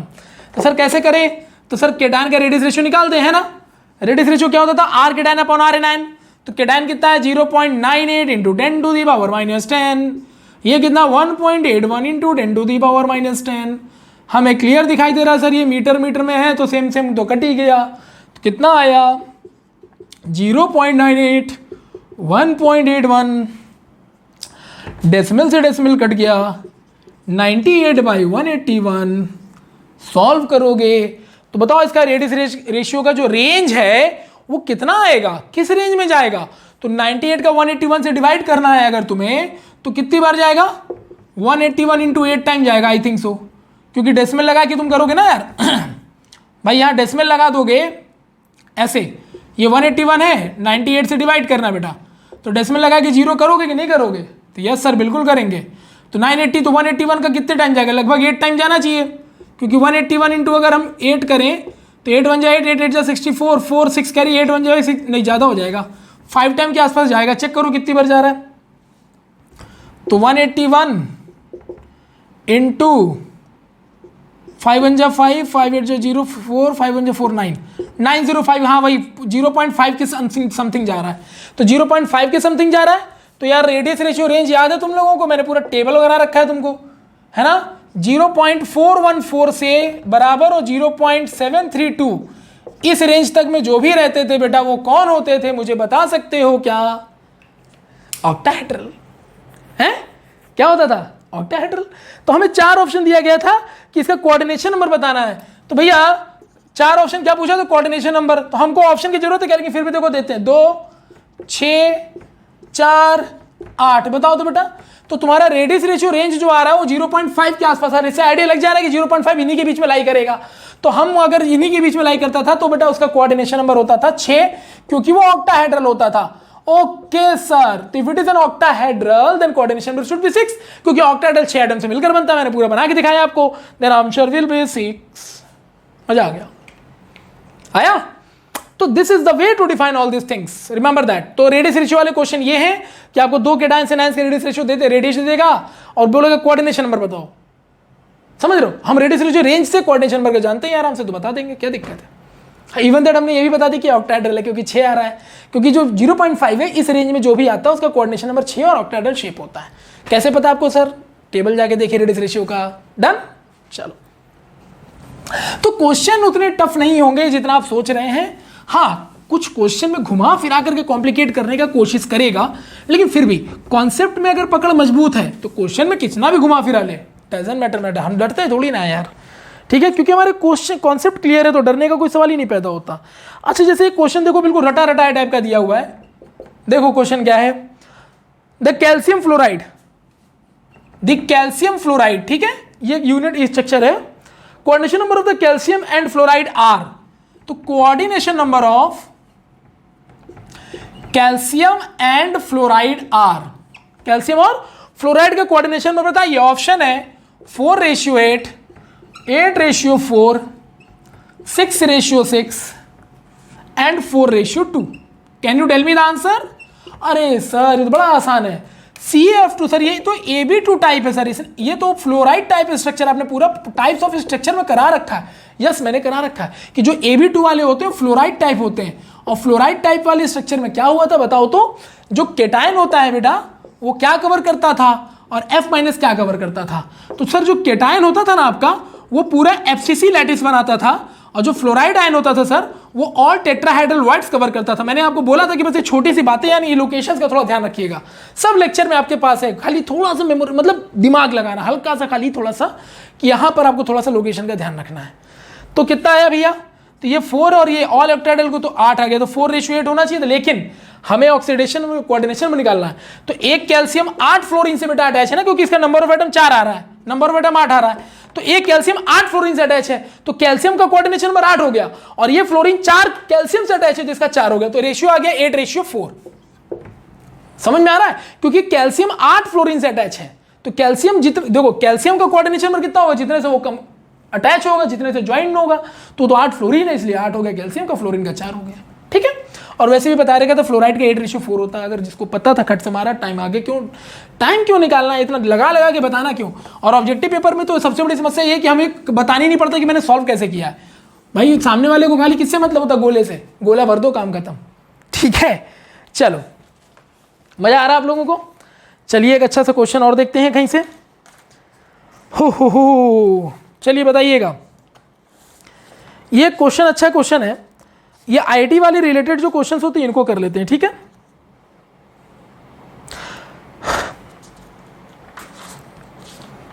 अच्छा एक असर्शन रीजन करोगे? असर्शन रीजन भी कर लेते हैं, क्योंकि आप आते तो नहीं है लेकिन फिर भी।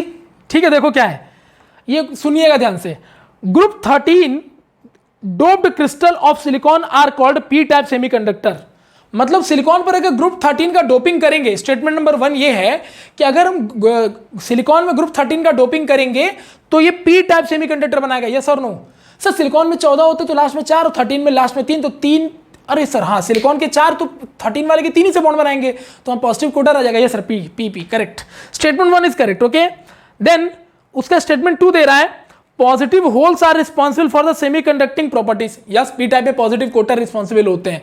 तो स्टेटमेंट 1 भी करेक्ट है, स्टेटमेंट 2 भी करेक्ट है, and statement 2 is correct explanation of the statement 1। क्योंकि स्टेटमेंट 1 ये कह रहा है कि जब सिलिकॉन में ग्रुप 13 डालते हैं तो एक पी टाइप सेमीकंडक्टर बनाता है। तो कंडक्टर क्यों बना? पॉजिटिव कोटर की वजह से बना, वो रीजन बता रहा है। तो statement 1 statement 2 both are correct, and the statement 2 is the correct explanation of the statement number 1।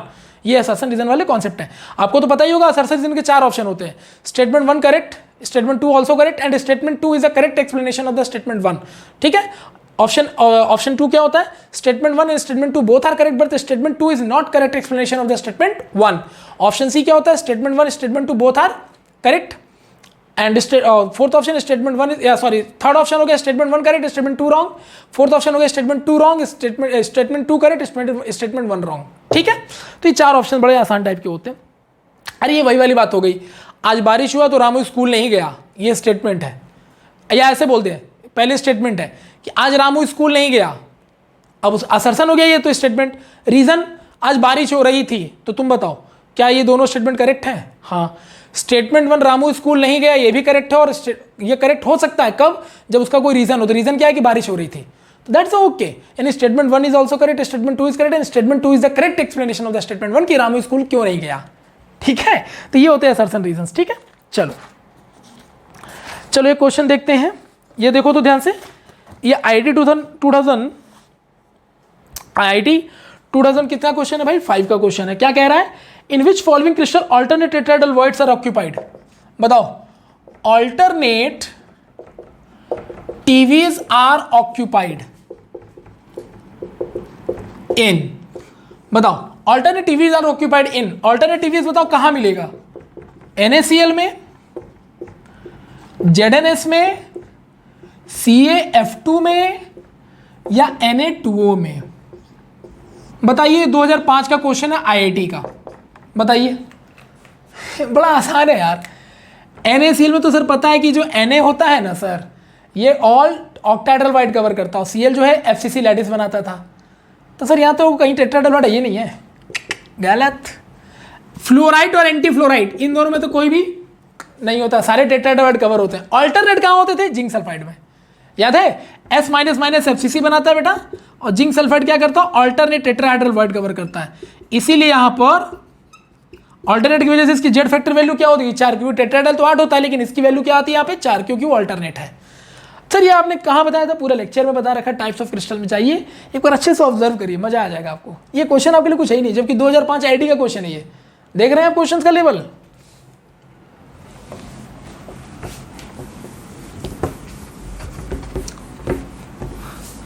अच्छा 2019 में शायद नहीं, हाँ 2019 में आईआईटी में एक क्वेश्चन आया था मेंस में, ठीक है। अच्छा क्वेश्चन माना जाता है ये। क्वेश्चन था the closest distance between two tetrahedral voids in FCC lattice, ठीक है। The closest distance between two tetrahedral voids in FCC lattice. अगर आपका यूनिट सेल एफसीसी है या आपका क्रिस्टल एफसीसी है तो उसमें दो टेट्राहेड्रल वॉइड के बीच की दूरी बता दीजिए, ठीक है। ऑप्शन था ए 2a/2 √3a/2, ये चार ऑप्शन आपको दिए गए। 2019 का ये क्वेश्चन है। मैक्सिमम लोगों ने गलती की इस क्वेश्चन पे। क्यों? अरे सर एफसीसी बोला तो क्यूब होगा सर। देखो क्या गलतियां करते लोग, देखना सर पढ़ाया तो ऐसे ही गया था सर। क्या? अरे सर जैसे एफसीसी है ना, तो सर देखो ना ये डायगोनल हो गया और सर एक डायगोनल पे दो टेट्राहेड्रल वॉइड हो गए, तो उनको पता है क्या लगता है कि बस ये दोनों के बीच का डिस्टेंस पूछ रहा है, दो टेट्राहेड्रल वॉइड के बीच का डिस्टेंस, जबकि उनको पता है कि कॉर्नर का डिस्टेंस कितना होता है, √3a/4 होता है, ठीक है बेटा। इधर से भी क्या हो जाएगा, √3a/4 हो जाएगा। तो जब इसका निकालते हैं तो आता है √3a/2 और ये खट से आंसर लगा के चले आते हैं और बेटा ये -1 करके चले आते हैं। बच्चों ये हो जाता है -1। क्यों? हवा में बात इसलिए हो रही है क्योंकि देखो उसने एक वर्ड यहां पर यूज किया है FCC lattice. That's a very important point. मतलब आपको दो टेट्राहेड्रल वॉइड के बीच का डिस्टेंस निकालना जरूर है, लेकिन एफसीसी लैटिस को कंसीडर करते हुए। तो ये एक अच्छा क्वेश्चन बन गया। तो एफसीसी लैटिस को कंसीडर करते हुए सर कैसे निकलेगा, मतलब समझे नहीं हम। आओ समझाते हैं। देखो अगर इसने जो बोला है अगर हम उतना ही ध्यान से कर लेना तो हम आंसर निकाल सकते हैं। अच्छा सारे डिस्टेंस किस में दे रहा है, ए में दे रहा है। तो यहां ए क्या है, तो ऑब्वियसली सर ए यहां पर एज लेंथ रहा होगा, ठीक है, एज लेंथ होगा, करेक्ट है। तो ये कॉमन सेंस वाली बात है, इसके लिए वेट नहीं करना हमें। तो ये एज लेंथ तो सर हमें समझ में आ गया कि ए होना चाहिए, ठीक, ये एज लेंथ ए है, डन। अब चूंकि एफसीसी बोला है तो एफसीसी के लिए हम लोगों ने इस तरह से बना लिए, ठीक है। लेकिन चूंकि ये क्रिस्टल लैटिस है, this is a crystal lattice, remember that this is a crystal lattice, तो यानी कि एक पूरा ये क्यूब होगा, ध्यान देना। याद है ना आपको, ऐसे हम लोग बांटते थे।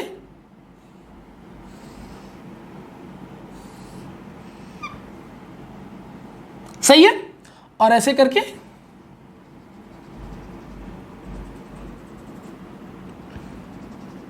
याद आ रहा है, ऐसे 8 क्यूब से 8 यूनिट सेल छोटे छोटे मिलकर एक क्यूबिकल क्रिस्टल बनाते थे, जो कि एफसीसी लैटिस के बता रहा है ये। तो बताओ एफसीसी का मतलब क्या हो गया, फेस सेंटर पे एटम होगा। तो जरा सोच के देखो, आप बहुत ध्यान से सोच के देखना। ये वाले छोटे यूनिट सेल में उठा ले रहा हूं, ठीक है, ये वाले, ये फ्रंट वाले, क्योंकि देखो एक आगे वाला, एक पीछे वाला, एक आगे वाला, एक पीछे वाला, 4 क्यूब इधर हो गए, आगे वाला, पीछे वाला, पीछे वाला, आगे वाला, 4 इधर हो गए, 8 क्यूब हो गए। हम इसमें से केवल कोई भी 2 क्यूब निकाल ले रहे हैं, 2 यूनिट सेल की बात कर ले रहे हैं, ठीक है, रिमेंबर दैट, थोड़ा सा ध्यान से, ठीक है, ये अच्छा क्वेश्चन है इसलिए। तो देखो ये मान लो ये एज लेंथ हो गया ए, जो बोला है क्वेश्चन ने मुझे। अब यार ये बताओ यहां पर इस वाले क्यूब में बताओ, तो जो आगे वाला दिख रहा है तुम्हें, इसमें टेट्राहेड्रल वॉइड कहां बनेगा, तो डायगोनल पे बनेगा। तो यार अगर इसके डायगोनल की बात करें तो ये कुछ ऐसा नहीं हो जाएगा, सही है। ऐसे यहां भी डायगोनल की अगर हम बात करें इस वाले क्यूब में, ठीक है, इस वाले क्यूब में, तो यहां से भी कोई डायगोनल हो जाएगा ऐसा, सही है। 2 डायगोनल्स हो गए हमारे पास।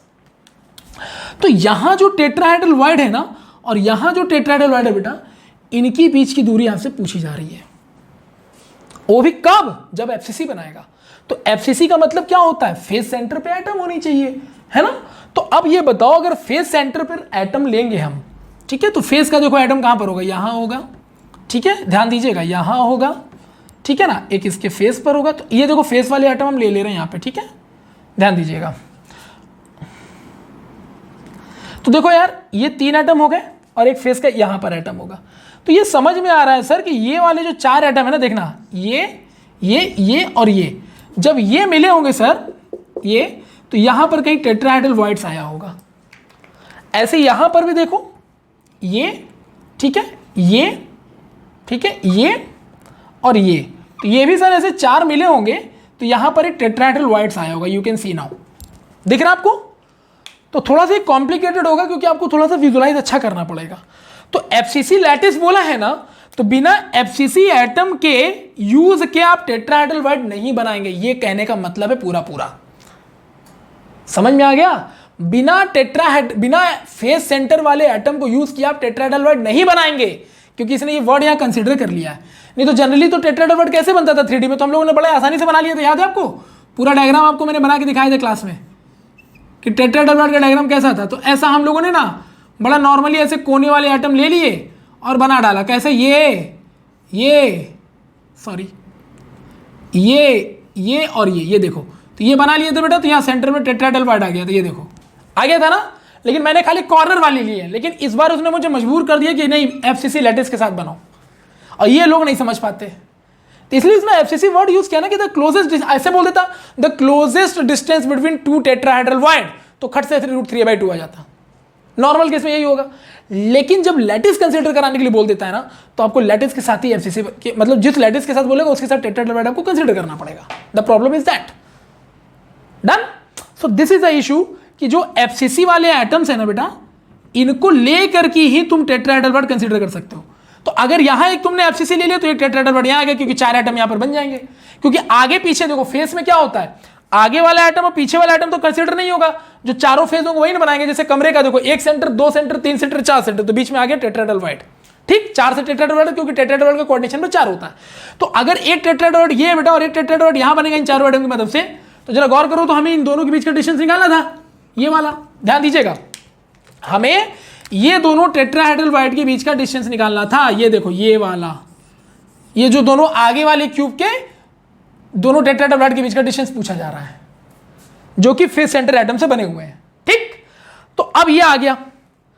तो सर अगर इतना डिस्टेंस और मिल जाए ना, ये वाला दिख रहा है आपको, अगर सर इतना डिस्टेंस और दिख जाए, ये देखो ये वाला डिस्टेंस और एक्स्ट्रा, ये वाला डिस्टेंस और एक्स्ट्रा है, तो सर ये तो पूरा एज लेंथ के बराबर आ जाता सर। ये देखो ना पूरा ए आ जाता हो।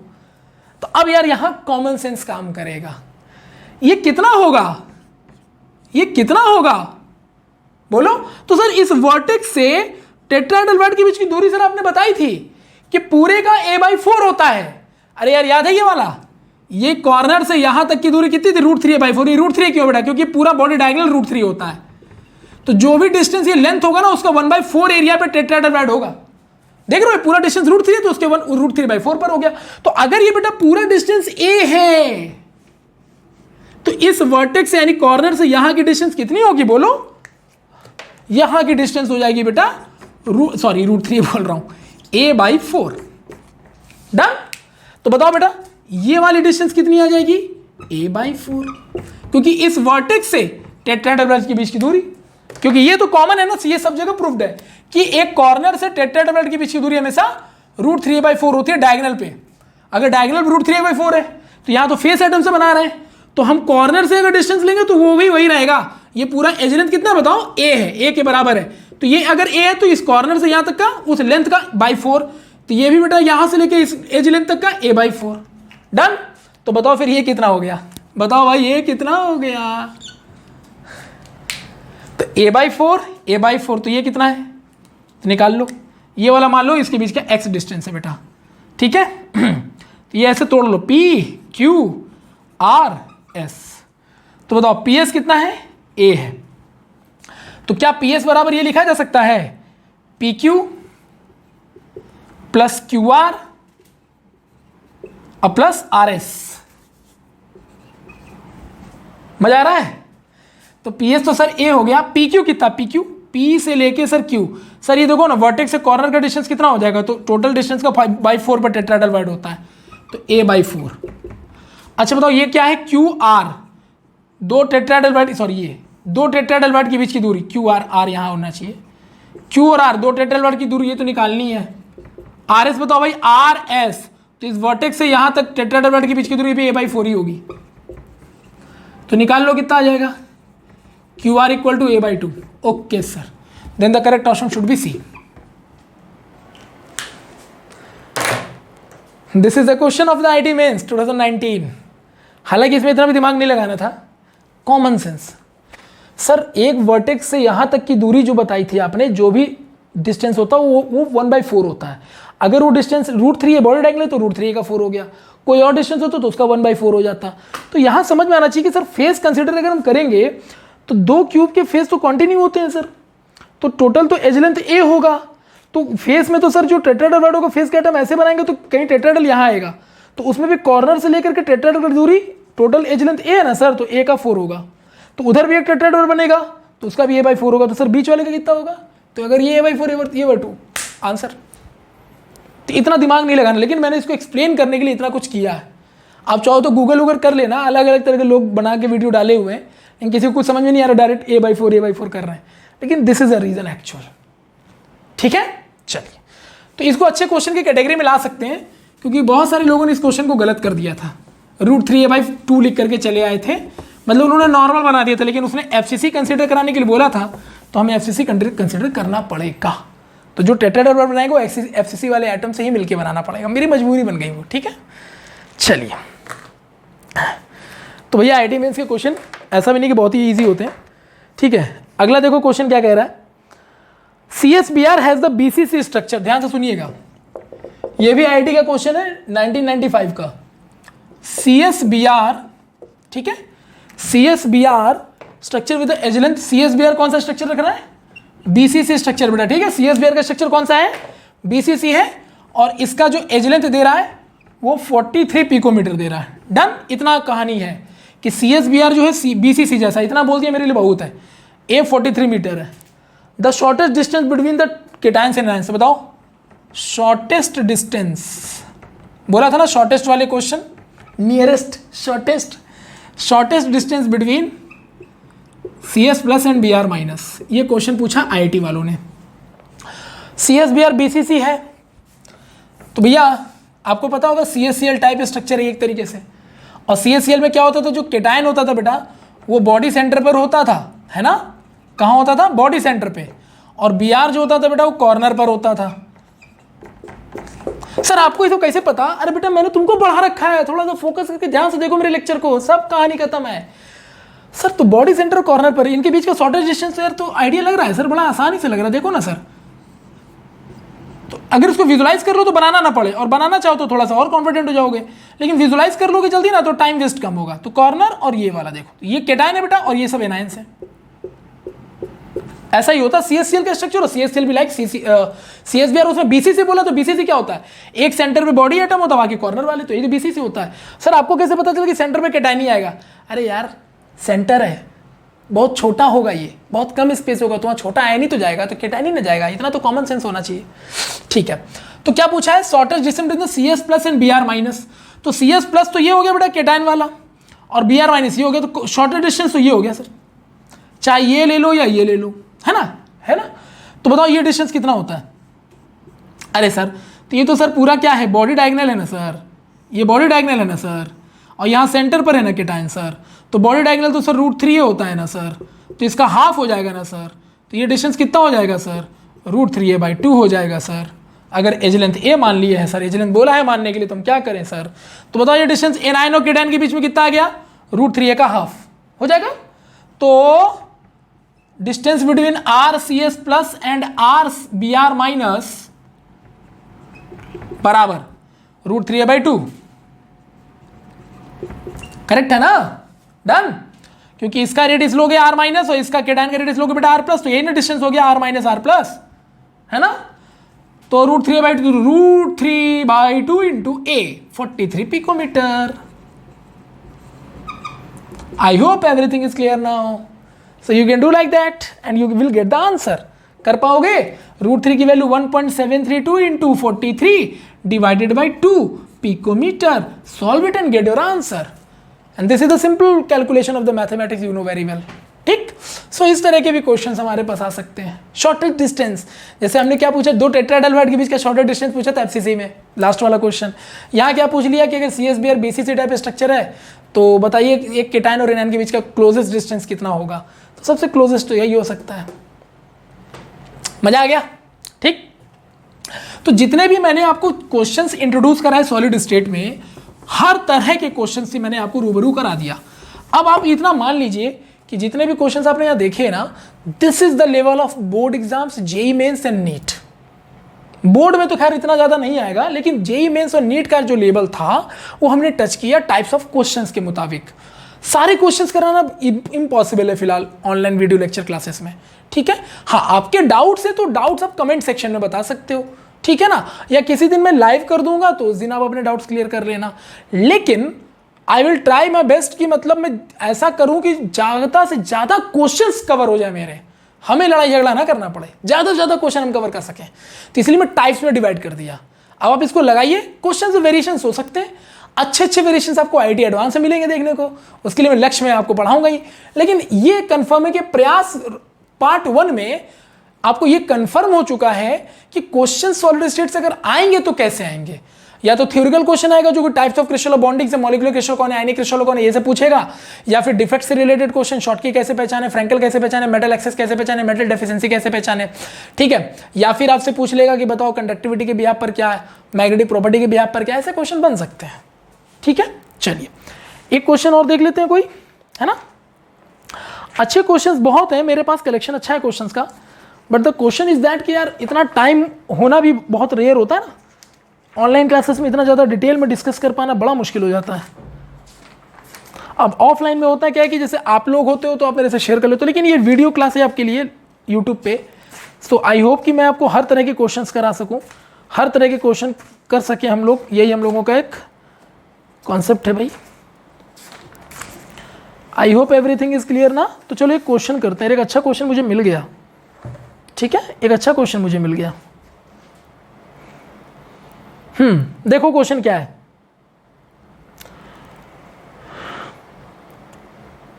विच of the following metal oxides are anti ferro, ठीक है, ऐसे मैं डायरेक्ट लिख दे रहा हूं, एंटी फेरो मैग्नेट यहां पर कौन है, एंटी फेरो मैग्नेटिक क्रिस्टल यहां पर कौन है, क्वेश्चन ये है सीधा सीधा। अब ये सब नहीं लिखा कि विच ऑफ द फॉलोइंग, है ना, एंटी फेरो मैग्नेटिक क्रिस्टल यहां कौन सा है। 4 ऑप्शन है, MnO2, TiO2, वेनेडियम डाइऑक्साइड और क्रोमियम ट्राइऑक्साइड। ये क्वेश्चन हमें दिया गया है, ठीक है, और ये क्वेश्चन कहीं और नहीं बिटसेट में पूछा गया था, ठीक है, 2011 में। द क्वेश्चन इज सिंपल कि एंटी फेरोमैग्नेटिक क्रिस्टल यहां कौन है। और पता है तुम लोगों को, मैंने रटने के लिए कुछ कहा ही नहीं था, सब चीज का शॉर्ट ट्रिक दिया हुआ है ना। पैरा कैसे पहचानेंगे, तो अनपेयर्ड इलेक्ट्रॉन से, डाया तो पेयर्ड इलेक्ट्रॉन से। चलो ये तो किनारे लगाओ। फेरो तो सारे डी ब्लॉक के एलिमेंट्स के जो मेटल और हैं वो सब।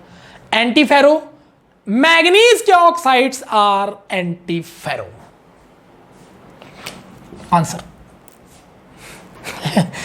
मजा आ गया। तो जब मैंने एंटी फेरोजम आपको एंटी फेरोमैग्नेट पढ़ाया था तो मैंने वहां क्लियर बताया था आपको शायद कि मैग्नीज के अगर ऑक्साइड आपको दिख रहे हैं तो आप एंटी फेरो पर टिक मार के चलिए आइए घर, वही आपका सही आंसर है, ठीक है। चलिए now we can move further.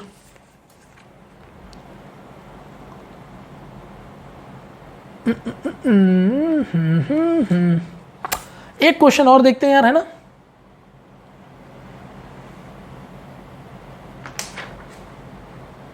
चलो बताओ,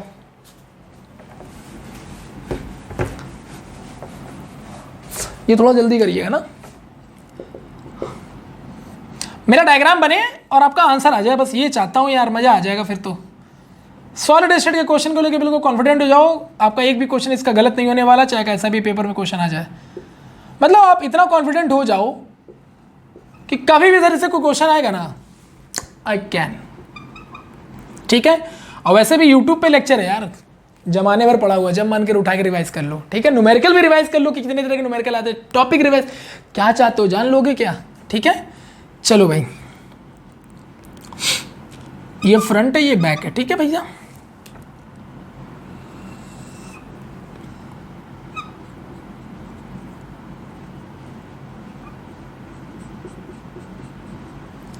ठीक है,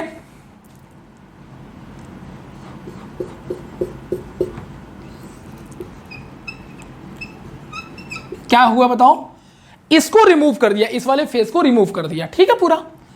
ये कॉर्नर वाला ए है और ये वाला अगर बी है तो बताइए, मतलब जो ऐसे दिखा रहा हूं, चलो समझ तो गए हो, बताओ इसका फॉर्मूला क्या होगा। क्या बोल रहा बच्चों, ये जो कॉर्नर वाले का मतलब ये भी साथ में, क्योंकि सर्कल वाले सारे ना, मतलब जो इस तरह के हैं वो ए हैं और जो इस तरह के हैं वो बी हैं, ठीक है। क्वेश्चन कह रहा है बताओ आंसर क्या आएगा। कॉर्नर पर है सर ए और बी है, तो सर दोनों का हम लोग जेड फैक्टर निकाल देंगे। तो बताओ ए का जेड फैक्टर कितना, तो सर एक कॉर्नर वाले का शेयरिंग 1/8 होता है। देखो तो सर सारे कॉर्नर पर है क्या, 1 2 3 4 5 6 7, और इस सर 1 2 3 4 5 6 7 आठों पे है सर। लेकिन सर आपने तो इसको निकलवा दिया है, तो बेटा ये भी गायब हो गया, ये भी गायब हो गया, ये भी गायब हो गया, ये भी गायब हो गया, 4 कॉर्नर तो गायब हो गए, खाली 4 कॉर्नर बचे, तो यानी 1/8 इंटू 4 ही रह गया सर। अब ये मत सोचना सर ये हटा देंगे तो क्रिस्टल ही खत्म हो जाएगा, तुम दिमाग मत लगाओ, क्वेश्चन ने जो बोला वो करने दो, तुम क्वेश्चन को सुधारो नहीं, ठीक है। यहां तक क्लियर, ठीक है। कॉर्नर वाले तो सर फेस वाले का शेयरिंग सर 1/2 होता है, ओके। तो सर कितने फेस पर है, 1 2 3 4 5 6 फेस पर है, लेकिन सर ये वाला तो गायब हो गया, तो ये फेस भी काउंट नहीं होगा। तो कितने फेस बचे बताओ बेटा, 1/2 इंटू 1 2 3 4 5, ओनली 5। सो ए की वैल्यू आ गई 1/2, 5/2, then 6/2, then answer 3। I hope everything is clear, done. मजा आ गया सर, जो आपने हटाना था हटा के, सिंपल है क्वेश्चन, जो बोल रहा हूं वैसा करो आंसर आएगा।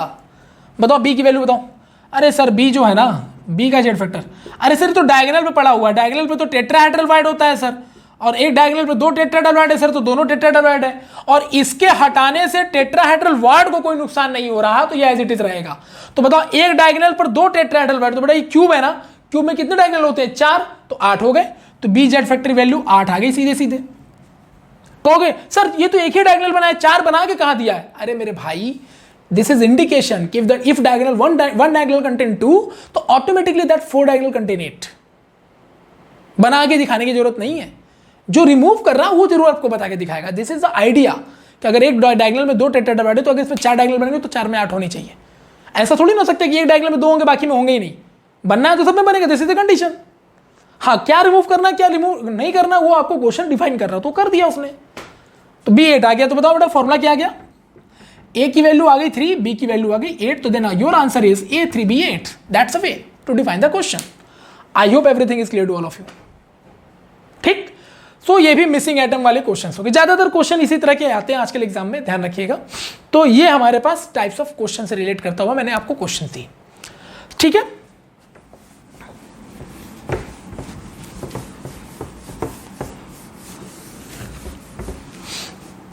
अब ये सब तो बड़े आसान क्वेश्चन हो जाएंगे। सुपर कूल्ड लिक्विड है, 4 option, NaCl, quartz, diamond, glass. Your answer is glass. कैसे, अरे सर पहले लेक्चर में आपने बताया था सर, कहाँ टेंशन है, correct, everything is clear. If radius ratio range lie between 0.225 to 0.414, then what will be the coordination number of that particular arrangement. Sir 0.225 to 0.414, अरे sir tetrahedral, coordination number 4, that's the way. तो this is the way to define all this things. अगर आपको concepts clear हैं तो आपको कोई कहीं पर भी स्टॉप नहीं कर सकता, चाहे क्वेश्चन किसी भी लेवल का आ जाए आपके पास। So you can do all the type of the questions, ठीक है। तो पूरे सॉलिड स्टेट में थ्योरेटिकल क्वेश्चन किस किस जोन से आएंगे, कि पैरामैग्नेटिक कैरेक्टर, कंडक्टिविटी कैरेक्टर, या डिफेक्ट्स, या फिर types of crystals on the basis of the bonding like molecular, ionic, like that. ये केवल थ्योरी जोन के लिए है, इससे थ्योरी के अलावा कुछ आ ही नहीं सकता। बचा न्यूमेरिकल जोन, न्यूमेरिकल में या तो डेंसिटी निकलवा लेगा, आपको बताया। फिर मिसिंग एटम वाले क्वेश्चन हो आप काफ़ी कर चुके हो, आईटी वालों ने काफ़ी ज़्यादा इसे फोकस भी किया हुआ है, ठीक है। इसके बाद शॉर्टेस्ट और नियरेस्ट डिस्टेंस, वहाँ पर भी आप स्ट्रक्चर बना के आराम से जस्टिफाई कर सकते हो किसके डिस्टेंस में क्या क्या हो सकता है। थोड़ा मैथ्स अच्छा होना चाहिए, और डेफिनेटली आप इंजीनियरिंग कर रहे हो तो मैथ्स तो इतना होगा कि डायगोनल और ये सब पता ही हो आपको, ठीक है। और जेई वाले जो नीट वाले उनको भी पता ही होगा ऑब्वियसली, क्योंकि फिजिक्स पढ़ते हैं। इसमें बहुत ज़्यादा हैवी मैथ, डिफरेंशिएशन, इंटीग्रेशन नहीं लगाना, तो बी रेडी फॉर दैट, ठीक है। और कैसे क्वेश्चंस हो सकते हैं सर, रेडियस रेशियो से कोऑर्डिनेशन में निकालना, वो भी 1-2 क्वेश्चन मैंने करा दिए। तो ओवरऑल जो एक पूरा सिनेरियो है ना इस चैप्टर का, वो आपका कवर हो गया है। टाइप्स ऑफ न्यूमेरिकल के पॉइंट ऑफ व्यू से, और लास्ट ईयर में आईआईटी में, नीट में, बिटसेट में जो क्वेश्चंस आए हुए हैं वो भी मैंने आपके साथ शेयर किया हुआ है। बोर्ड एग्जाम्स में जो क्वेश्चंस आए वो भी मैंने आपके साथ शेयर किया हुआ है। तो आई होप कि अब आपको आइडिया लग गया होगा कि किस तरह से क्वेश्चंस एग्जाम में बन सकते हैं, ठीक है। और आपको ये भी आइडिया लग गया होगा कि अगर हम केवल सर के लेक्चर्स को अच्छे से पूरा प्रॉपर्ली डिफाइन कर लें तो हमें टाइप्स ऑफ न्यूमेरिकल, अगर एक बार हम ये लेक्चर ये भी देख लें तो हम हर तरह के क्वेश्चंस कर सकते हैं। तो मिसिंग एटम वाले क्वेश्चंस अगर आपको कर, मान लीजिए आप क्वेश्चन पेपर, मान लो आप कोई बुक लेके क्वेश्चन लगा रहे हो और वो आपको दिखा कि मिसिंग एटम वाला डायग्राम बना के दे रहा है, ये बोल रहा है यहाँ का ये एटम वो एटम, तो आपको लगा कैसे करना है, तुरंत मेरा वीडियो ओपन करो, मिसिंग एटम वाले क्वेश्चन के टाइप्स को देखो मैं कैसे कर रहा हूँ, वैसे अटेम्प्ट करो, आंसर खट से आएगा बाहर, ठीक है। सो इससे इजी वे अब आपको न्यूमेरिकल समझाने का हमारे हिसाब से नहीं हो सकता। हाँ, अब अच्छे न्यूमेरिकल्स प्रयास आ गया, अब अगला और अच्छे टाइप्स के न्यूमेरिकल हम डिस्कस करेंगे लक्ष्य में। तो लक्ष्य का भी एक लेक्चर मैं रिलीज करूंगा सॉलिड स्टेट का, जहां पर अच्छे लेवल के क्वेश्चन जो आईटी एडवांस को प्रेफर करते हैं उस तरह के क्वेश्चन और केवीपीवाई से रिलेटेड क्वेश्चंस वो मैं डिस्कस करूंगा लक्ष्य वाले पार्ट में। फिलहाल आज का जो पार्ट आपका था वो मेन से रिलेटेड था, नीट से रिलेटेड था, बोर्ड एग्जाम की प्रिपरेशन से रिलेटेड था, टाइप्स ऑफ न्यूमेरिकल कैसे आ सकते एग्जाम से उससे रिलेटेड था, बिटसेट में कैसे क्वेश्चन आ सकते हैं उससे रिलेटेड था, और जिस तरह के क्वेश्चन हो सकते हैं हर तरह के क्वेश्चन मैंने आपके साथ शेयर किए हैं, और आई होप कि आपको समझ में पूरी तरह से आया होगा। तो मिलते हैं आप लोगों से नेक्स्ट लेक्चर में, जब सॉलिड स्टेट का मैं लक्ष्य लेकर के आऊंगा एक दिन के बाद। तब तक आप प्रैक्टिस बनाए रखिए, और अगर कोई डाउट होता है तो कमेंट सेक्शन में जरूर अपने डाउट को शेयर करिए, और अपने फ्रेंड्स के साथ इस वीडियो को पूरा स्प्रेड करिए, क्योंकि इसमें आपको हर एक चीज बिल्कुल वेल पैटर्न वे में मिल रहा है, इससे बेटर आपको ऑप्शन कहीं मिल नहीं सकता। और ऐसा नहीं कि केवल सॉलिड स्टेट, ऐसे हर चैप्टर हमारे कंटिन्यू आते चले जाएंगे, और ऐसा ही होने जा रहा है, बिल्कुल एक पैटर्न हम लोग फॉलो कर लेंगे, बस आपका साथ मिलता रहे और कुछ नहीं। तो मिलते हैं आप लोगों से नेक्स्ट लेक्चर में, तब तक के लिए बाय बाय, टेक केयर।